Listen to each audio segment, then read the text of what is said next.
Bismillahirrahmanirrahim. Assalamualaikum warahmatullahi wabarakatuh.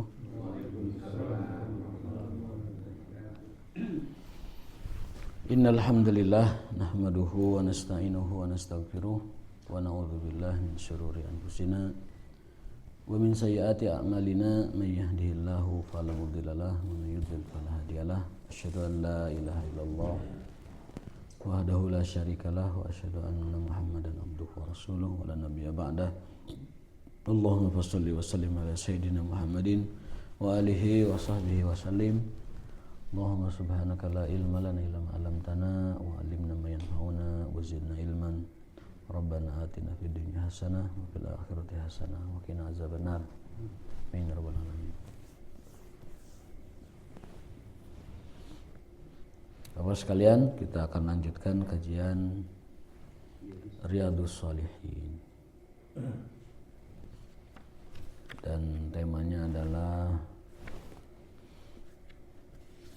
apa ini?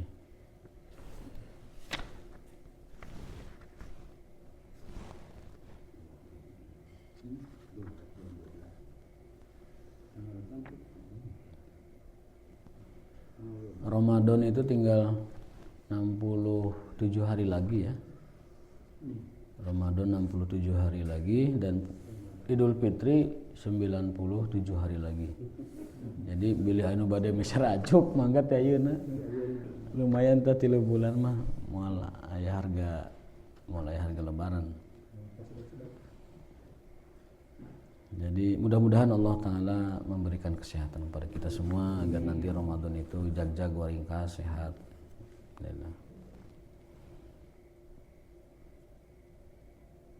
Nah ini terakhir nih. Terakhir tuh hadis dari Abi Hurairah radhiyallahu anhu. Saya ingatnya soalnya ini babnya bab janda jadi ingat ini. Wa anhu ay an Abi Hurairah radhiyallahu anhu an Nabi sallallahu alaihi wasallam as-sa'i 'alal armalati wal miskini kal mujahidi fi sabilillah wa ahsabuhu qala wa kal qa'imil ladzi la yafturu wa kas sha'imil ladzi la yuftiru muttafaqun alaih. Bahwasanya orang-orang yang mengurusi kebutuhan atau membantu kehidupan seorang janda, wal miskin dan orang miskin, dalam riwayat lain yang dulu kita bahas tuh wal yatim ya, dan atau anak yatim, kal mujahidi fi sabilillah, itu bagaikan, itu kaf itu litasbih ya, bagaikan seorang mujahid di jalan Allah Subhanahu wa taala. Wa ahsabuhu dan aku yang siangnya itu adalah berpuasa, yang malamnya adalah sholat tahajud. Jadi orang yang mau membantu janda miskin ya, apalagi miskinnya itu udah tua, yang lebih membutuhkan bantuan ya, janda miskin tua dan juga anak yatim, orang miskin. Kal mujahid, seperti pejuang atau mujahid di jalan Allah Subhanahu wa taala, yang siangnya puasa dan malamnya tahajud. Muttafaq alaih. Hadis ini riwayat Bukhari dan Muslim. Jadi kalau kita mau menolong seseorang, dicari yang kondisinya itu janda, prioritas miskin dan tua. Kalau kaya mah nggak usah ditolong, karena dia sudah mampu, dirinya sudah mampu, banyak uang. Nolong kehormatan ya bisa, sama itu juga. Cuman prioritasnya yang ditolong itu ya janda tua dan miskin. Kenapa? Karena lafaz berikutnya wal miskin. Siapa yang menolong, siapa yang membantu janda dan orang miskin, berarti kan seperti ada kesesuaian tuh. Janda dan miskin seperti ada kesesuaian. Bagaikan mujahid fisabilillah. Tetapi tidak boleh juga kita tutup kemungkinannya. Walaupun dia tidak miskin atau tidak tua bisa juga kita tolong. Dan kata para ulama, sebaik-baik cara mengurusi dan menolong janda adalah menikahinya. Itu menolong kehormatan dia. Dan juga menolong seorang muslimah untuk ada yang melindungi. Jadi kalau dalam Islam itu segala ibadah itu berdimensi sosial. Berdimensi sosial. Ketika seorang janda itu ditolong, kehormatannya terjaga, kehidupannya juga ada yang menjaga, melindungi, kaum muslimah terhormat gitu. Itu tujuan sosial yang jarang dipahami oleh orang-orang itu seperti itu. Jadi mainnya perasaan. Ya, kalau agama dengan perasaan ya susah juga. Jadi niatnya menolong, niatnya mengurusi dengan cara yang ma'ruf, dengan cara yang sebaik mungkin, benar-benar menikahinya secara secara bijaksana, secara manusiawi ya, dan seterusnya ya. Itu pahalanya. Barang siapa yang menolong seorang janda dan orang miskin bagaikan orang berjihad fisabilillah. Jadi jangan jangan diartikan setelah itu dengan negatif ya. Wah, ini bahasanya janda terus. Ya bukan janda terus, memang hadisnya ada gimana? Ya kan? Apalagi ada pepatah Arab, man janda wa janda gitu. Oh, menjanda itu ya. Itu pepatah ya. Ada yang ngira itu hadis atau ayat, bukan. Itu di truk tuh ada. Ya Allah, aku sudah ada di manjada wajadamu, maka berikanlah kun fayakunmu katanya gitu. Ya, itu manjada itu bukan ayat, bukan hadis, itu pepatah aja. Pepatah. Ya. Barang siapa yang berusaha, jada itu serius, wajada akan mendapatkannya. Jada itu serius. Barang siapa yang serius pada sesuatu, wajada, dia akan mendapatkannya. Manjada itu populernya di Gontor sebenarnya itu. Jadi semangat pelajar yang menggebu-gebu gitu dan berhasil, maka prinsip tersebut di Gontor itu berhasil. Pesantren Gontor itu berhasil. Santri-santrinya serius itu sukses, banyak yang menjadi tokoh nasional. Itu dari Gontor itu, menteri, pejabat dan sebagainya.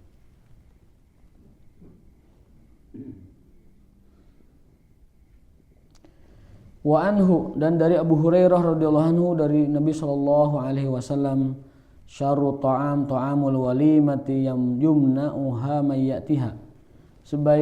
Seburuk-buruk makanan walimah adalah yang menginginkannya tidak diundang, tapi yang tidak terlalu menginginkannya diundang. Maksudnya apa? Hanya ngundang orang kaya, hanya ngundang orang tertentu terhormat, sementara kaum fuqara yang sebenarnya lebih membutuhkan itu tidak diundang. Jadi lagi-lagi di dalam Islam semua ibadah berdimensi sosial.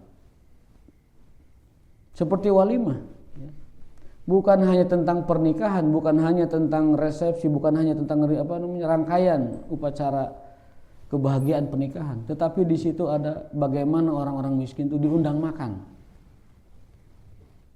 Syarrut ta'am ta'amul walimah yumna'uha man ya'tiha wa yud'a ilaiha man ya'baha. Seburuk-buruk walimah, resepsi itu adalah resepsi yang tidak mengundang orang yang menginginkan dan mengundang orang yang tidak menginginkan. Orang-orang kaya yang biasa makan yang layak dan baik tentu, itu diundang ke makanan seperti itu ya nggak mau amat gitu, kalau tidak menghargai yang mengundangnya mungkin atau koleganya. Sementara orang-orang miskin yang jarang mendapatkan makan seperti itu tidak pernah diundang gitu.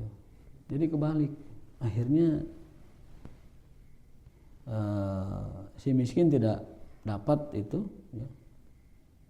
Sementara si kaya malah diundang. Ya sebaiknya semuanya, kaya miskin diundang aja udah.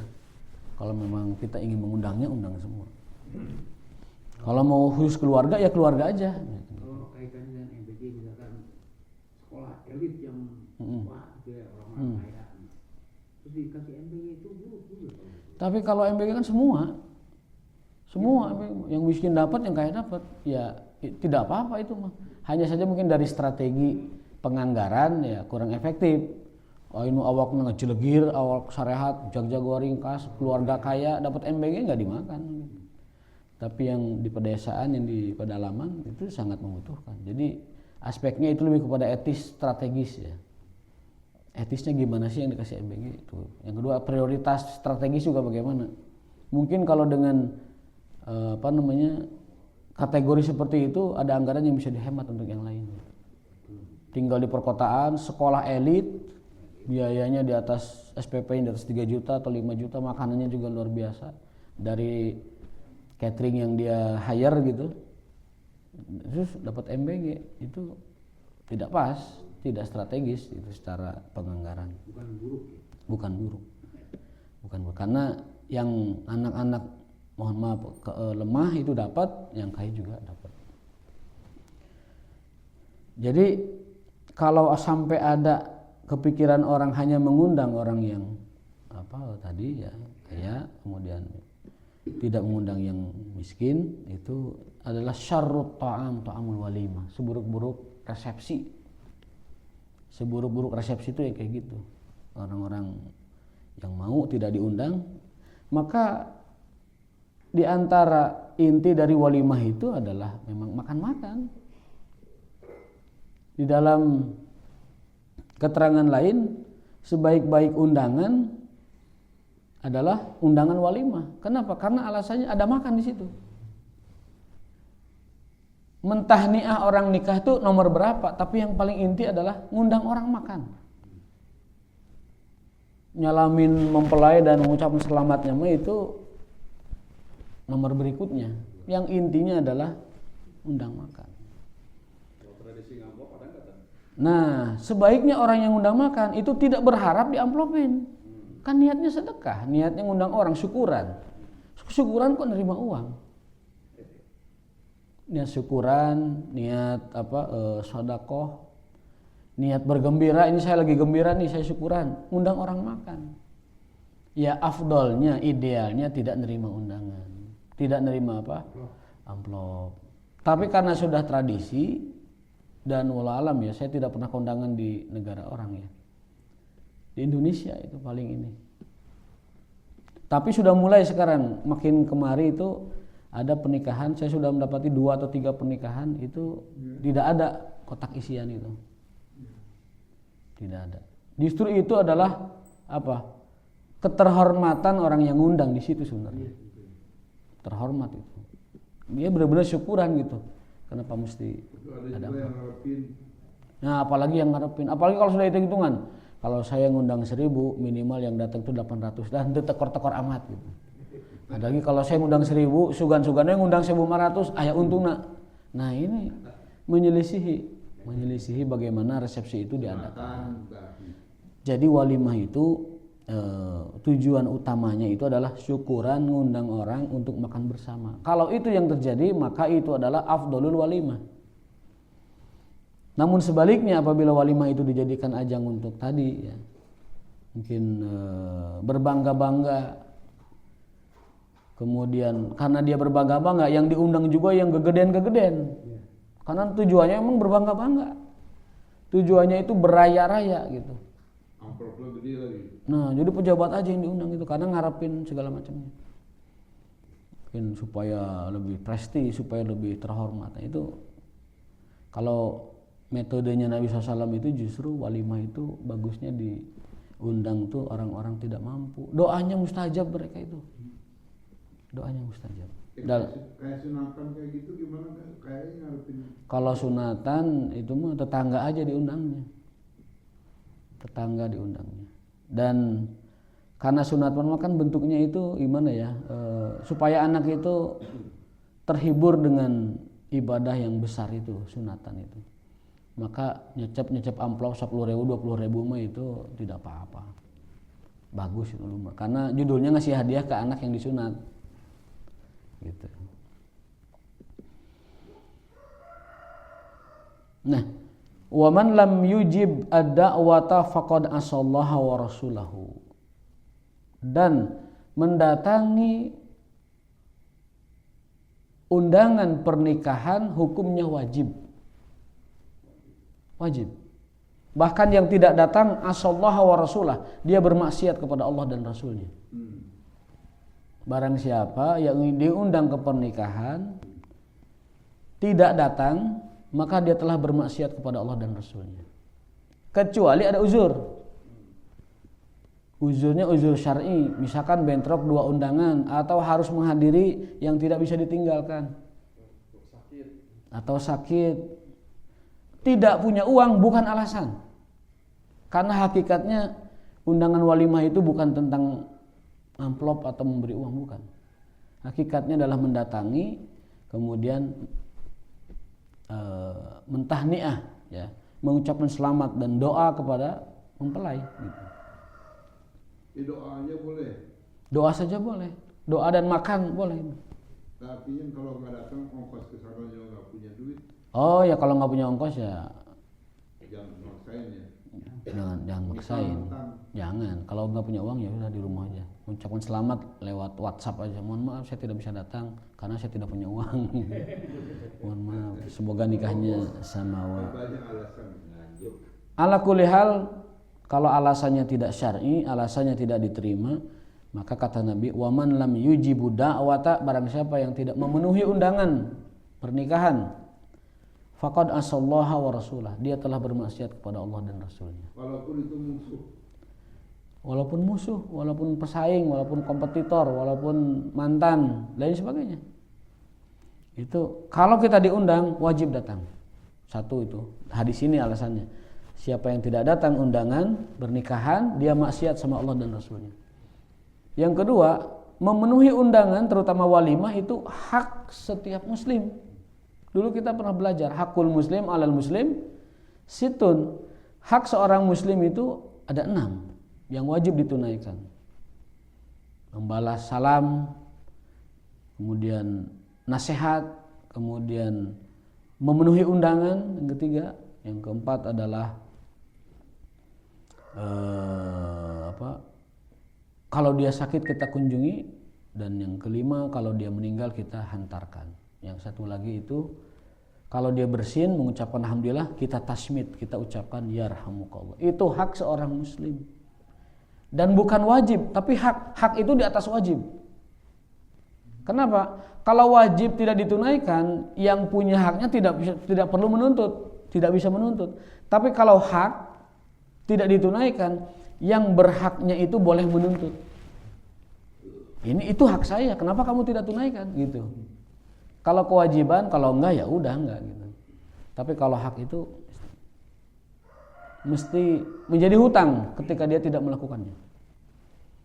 Contoh, ada orang assalamualaikum, tidak dijawab, maka yang salam itu bisa menuntut. Kamu enggak jawab salam saya, itu kan hak saya yang wajib bagi kamu. Gitu. Itu bedanya hak dengan kewajiban. Makanya sebaliknya kalau datang ke rumah nggak pakai assalamualaikum, usir aja. Usir aja. Juri gitu. Karena ada perintahnya Al-Qur'an itu. Idza dakhaltum buyutan fasallimu ala ahliha. Jika engkau masuk ke rumah orang, fasallimu, ucapkan salam ala ahliha, kepada orang di dalamnya, baik malaikat ataupun manusia. Jadi kosong atau isi, ucapkan salam. Rumah itu kosong atau isi, rumah kita sendiri bahkan ucapkan salam. Kalau kita masuk rumah mengucap salam, itu keberkahan akan datang. Fasallimu ala ahliha tahiyatan min indillahi mubarakatan thayyibah. Tuh ada 3 tuh. Faidah mengucapkan salam saat kita masuk rumah ada 3. 1, sebagai tahiyah dari Allah, sapaan. Yang kedua adalah mubarakah, mendatangkan keberkahan. Yang ketiga adalah thayyibah, mendatangkan kebaikan. Jadi kalau kita mengucapkan salam masuk rumah, baik kosong atau isi, keberkahan, kebaikan dan tahiyat dari Allah kita dapatkan. Apalagi masjid ya. Masjid mah bukan salam, tapi doa. Allahumma ftahli abwaba rahmatik. Ya Allah berikanlah, ya Allah bukakanlah pintu rahmat. Ya Allah bukakanlah pintu karuniamu. Allahumma ftahli abwaaba min fadlik atau rahmatik. Jadi kalau assalamualaikum masuk masjid itu salah ya? Bukan salah. Doanya yang afdol itu yang tadi. Doa masuk masjid. Kalau salamnya salam ke majelis. Kalau misalkan lagi ada orang pada ngumpul, assalamualaikum. Tapi kalau lagi majelis serius seperti ini tidak usah salam, duduk aja langsung. Karena mengganggu acara. Lagi kosong lagi apa gitu ya. Kalau dia sampai menyalami majelis kemudian segala macam itu mengganggu acara. Jadi sebaiknya tidak. Apalagi lagi taklim, sesalaman, wah jadi ini kan. Akhirnya kamu aja tuh yang ngisi kok gitu kan. Jadi itu satu. Yang kedua memang tidak dianjurkan ya, salam kepada majelis sedang berlangsung. Masuk aja duduk. Atau ngasih isyarat juga boleh. Jadi bukan salam tidak boleh masuk masjid, tapi doanya memang doa masuk masjid gitu. Dan memasukkan kaki kanan terlebih dahulu sebelum kaki kiri. Kalau keluar masjid sebaliknya, keluar kaki kiri dan doa keluar masjid. Jadi kembali ke tema kita bahwa menjawab undangan, datang ke undangan pernikahan itu hukumnya wajib. Dan kalau tidak mendatanginya tanpa uzur yang jelas, uzur yang diterima syar'i, faqad asallaha wa rasulahu. Dia telah maksiat, telah durhaka kepada Allah dan Rasulnya. Apa rawahu Muslim, hadis riwayat Muslim. Kira-kira apa penyebabnya? Penyebabnya adalah karena betapa berharganya seorang muslim, apalagi dia ngundang kita. Jadi menghargai undangan seorang muslim, kita menghormati status dia sebagai seorang muslim yang pertama. Yang kedua adalah dia sedang mendapatkan kesyukuran dari Allah Subhanahu wa taala berupa nikmat. Maka menjawab undangannya, memenuhi undangannya adalah sebuah kewajiban. Sekali lagi jika tidak ada uzur syar'i.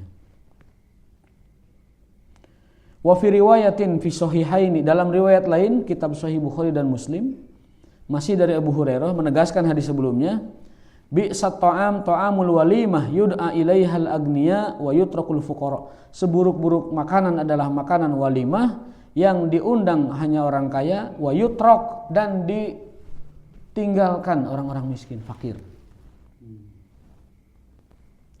Seburuk-buruk, bi'sa itu seburuk-buruk.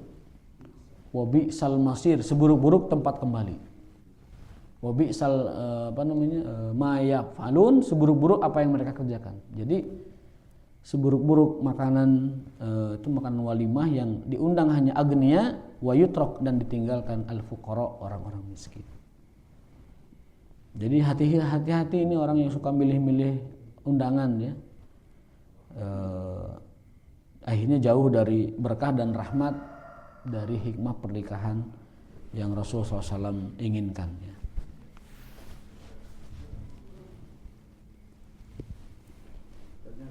Oh iya, monggo.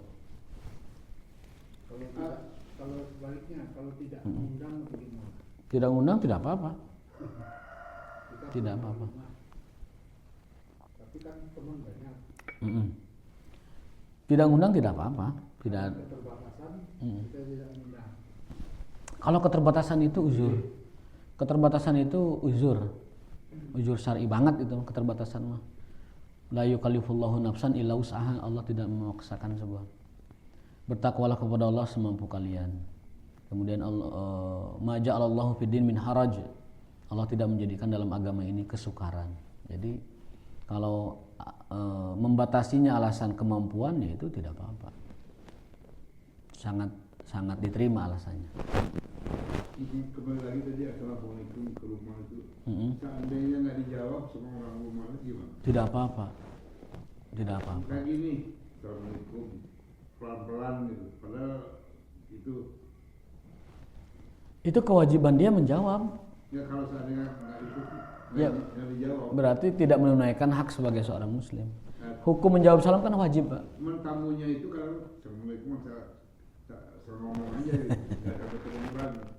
Ya, definisi salam yang wajib didengar itu salam yang kedengaran. Yang kedengeran. Kalau salam yang tidak kedengaran, ya kita jawab apa?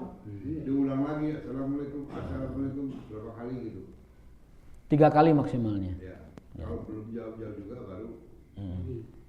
Jadi salam itu 3 kali. Ya ada yang begini, assalamualaikum masuk aja.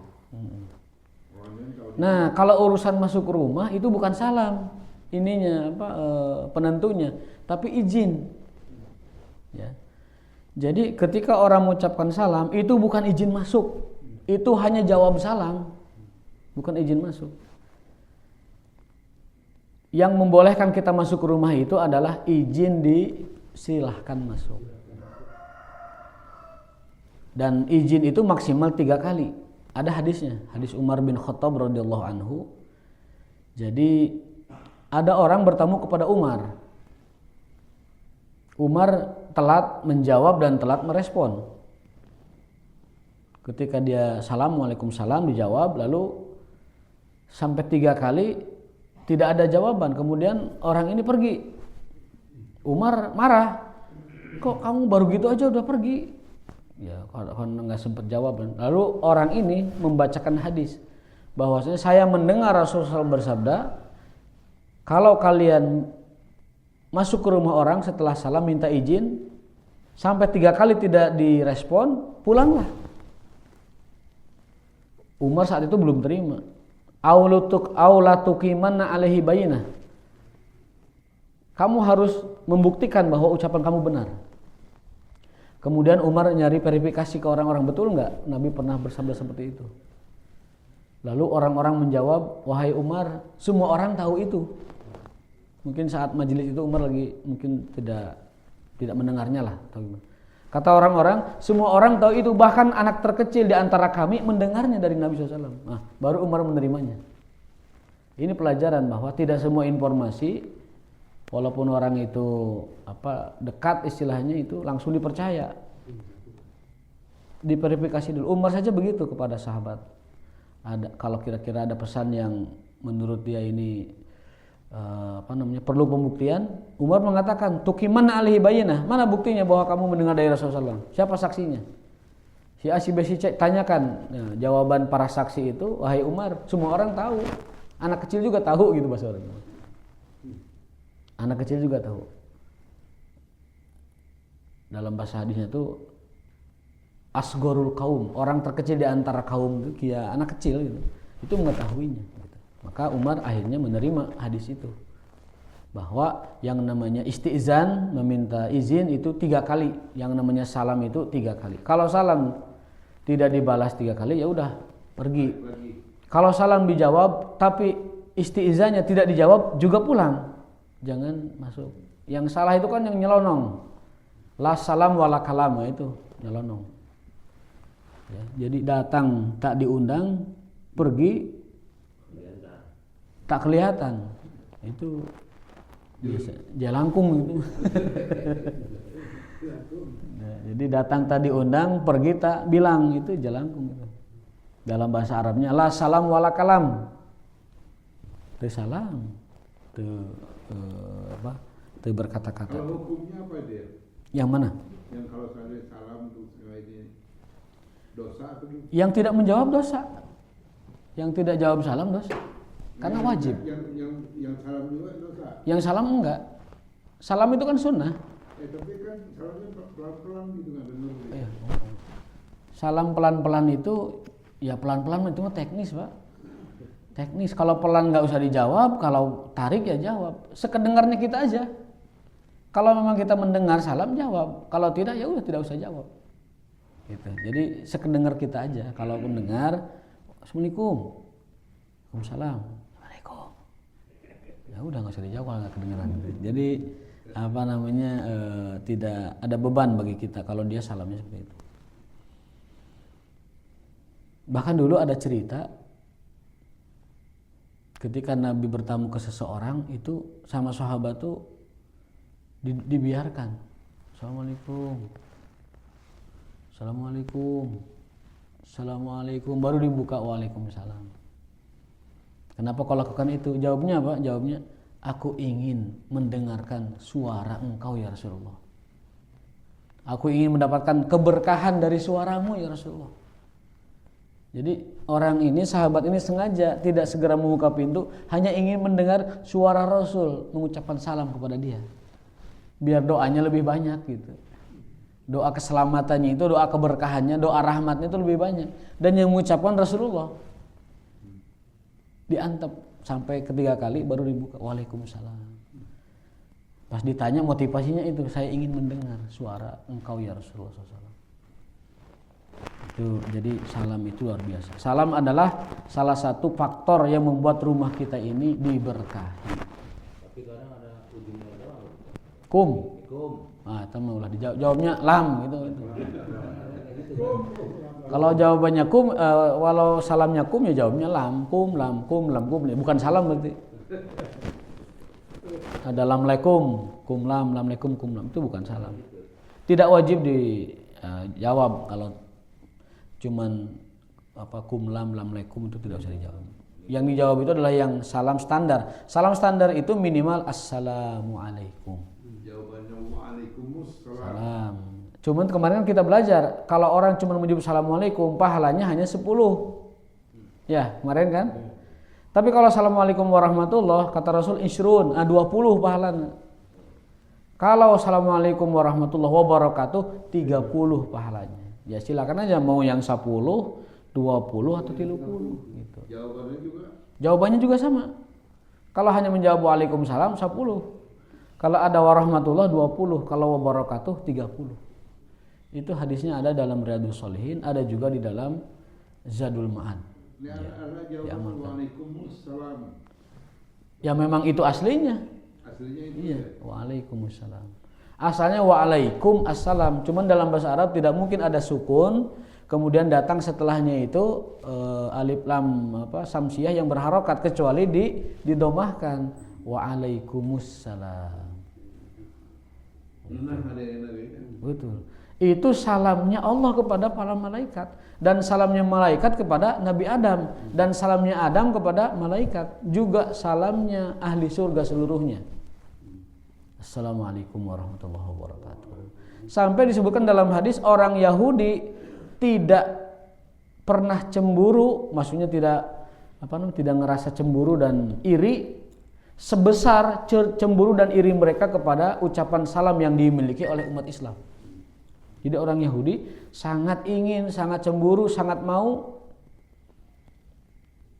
apabila mereka juga punya salam seperti itu. Tapi sudah jadi hak patennya umat Islam. Yang kedua, ucapan amin. Orang Yahudi sangat cemburu dan iri kepada umat Islam itu. Yang kedua adalah ucapan amin. Amin atau amin dalam doa itu mereka cemburu sekali. Dan mereka ingin, tetapi udah jadi hak patennya umat Islam. Dan salam mereka cuma salam, ya kan gitu kan. Ucapan amin mereka cuma amin. Cuman itu. Kalau Islam itu luar biasa. Assalamualaikum warahmatullahi wabarakatuh. Kemudian yang kedua ucapan amin. Wah, itu luar biasa. Sampai orang Yahudi cemburu dan iri umat Islam punya itu. Kitanya yang punya malah malu mengucapkan itu. Apa bukti malu dan tidak pede mengucapkan salam? Lihat itu pejabat-pejabat itu. Kalau salam tidak cukup dengan satu salam Islam itu, ditambahin berebet segala rupa. Kemudian ketika membuka majelis atau ketika bertemu dengan orang itu kayak nggak pede gitu. Lebih pede mengucapkan selamat pagi, selamat siang. Padahal Allah sudah ganti salam itu dengan salam terbaik, salamnya ahli surga. Assalamualaikum warahmatullahi wabarakatuh. Ada ceritanya, seorang tadinya itu orang datang ke Madinah ya, mengucapkan salam ala salam bangsa Quraisy. Salamnya begini, intum sobahan,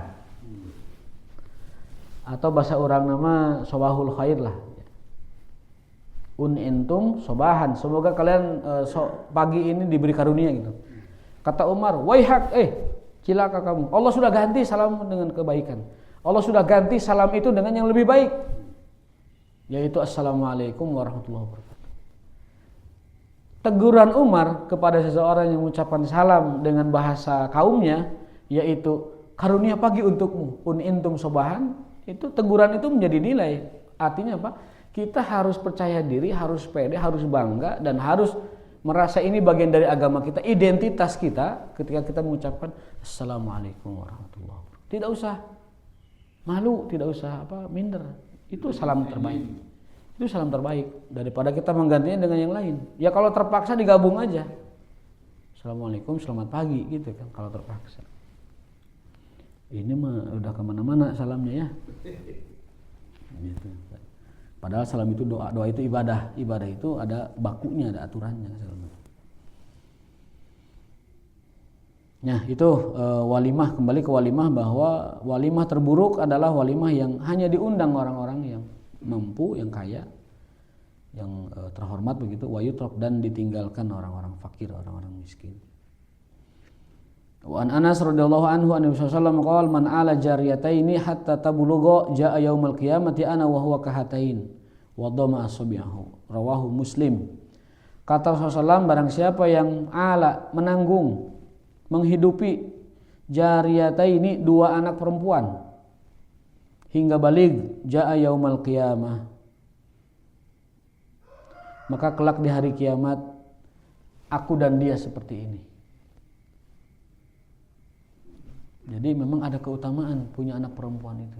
Maka kalau yang belum punya anak perempuan, produksi lagi Pak. Dalam hadis lain, banatuki hijabuki minan nar, anak perempuanmu adalah hijab, bentengmu dari neraka. Jadi kalau punya anak perempuan itu disyukuri.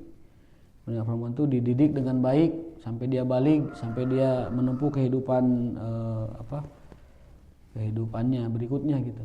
Itu mereka adalah benteng dan hijab kita dari neraka.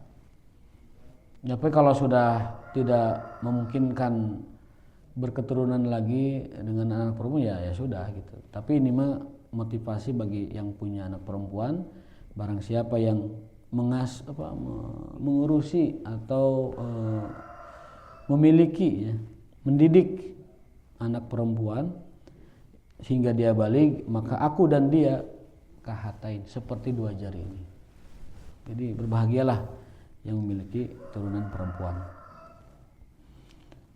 Memang secara antropologisnya juga masuk akal. Kenapa? Karena dulu sebelum Islam itu perempuan itu benar-benar tanda petik ya direndahkan gitu. Mereka tidak bisa beraktivitas sebagaimana aktivitasnya kaum lelaki. Mereka benar-benar dikucilkan. Mereka hanya dianggap sosok tubuh yang tidak punya wibawa apa-apa. Jadi perempuan itu benar-benar direndahkan. Sampai orang jahiliyah itu kalau lahir anak perempuan, mukanya itu langsung hitam, langsung marah gitu. Langsung marah. Dan kemudian dalam Al-Quran itu diabadikan. Wa idza busyira ahaduhum bil unsa, apabila mereka dikasih tahu lahir anak perempuan, zalla wajhuhu muswaddan, mukanya langsung hitam, wa huwa kazim, dengan murka amarah yang sangat besar. Ayumsikuhu ala hunin, apakah mau tetap dibiarkan hidup dalam kehinaan, am yadusuhu fitrab, atau benamkan aja ke tanah. Itu Quran itu mengabadikan itu. Jadi orang jahiliyah kalau lahir anak perempuan itu mukanya marah, menghitam, kemudian dia mengatakan, apakah aku akan menanggung aib seumur hidup ataukah bebaskan mereka tanah? Nah, karena perempuan dianggap seperti itu, maka Rasulullah SAW datang sebagai antitesa dari itu dan membebaskan kaum wanita dari keterpurukan yang direndahkan menjadi kehormatan yang ditinggikan dan dilindungi. Maka Rasulullah SAW banyak memuji, kalau Anda memiliki anak perempuan itu bentengmu dari neraka, hijabmu dari neraka, didik dia dengan baik.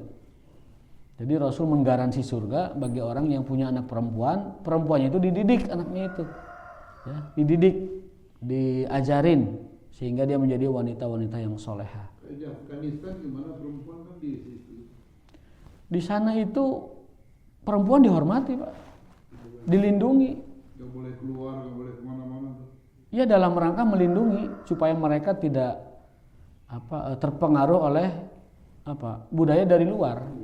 Nongkrong-nongkrong, ketawa-ketiwi dengan lawan jenis, ikhtilat. Lebih aman mana mereka dilindungi seperti itu atau mereka dibebaskan dengan pergaulan bebasnya? Lebih aman yang dilindungi.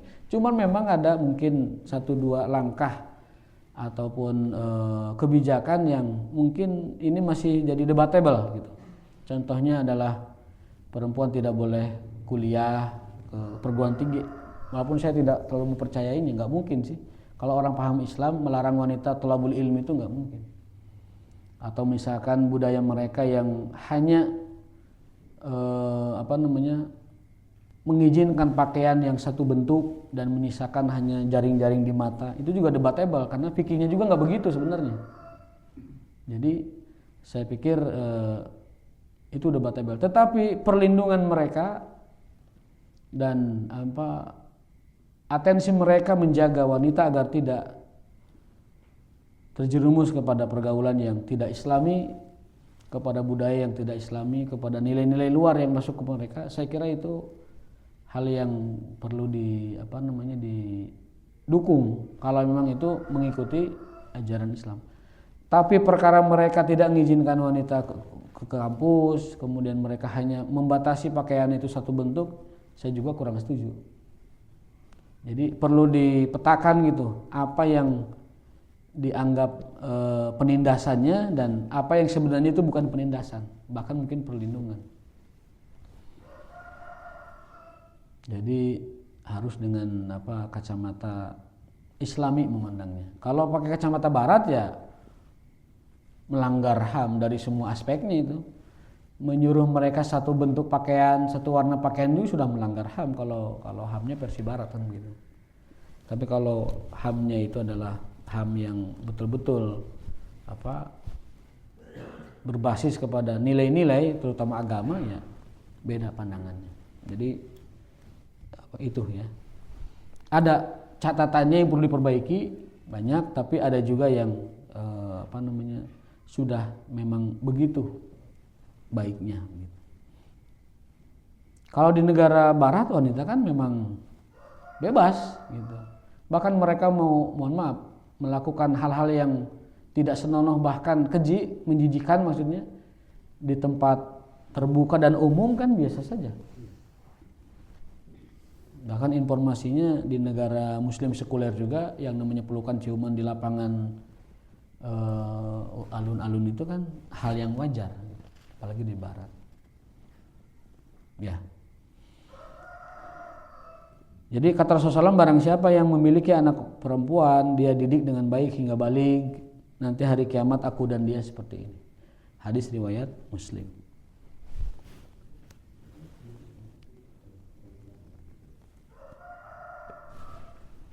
Ya.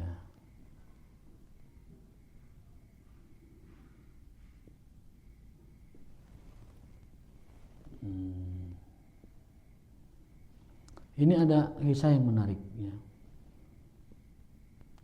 Man ibtuliya min hadhil banati bi syai'in fa asana ilaihinna kunna lahu sitron minan nar. Ini hadis yang tadi sampaikan.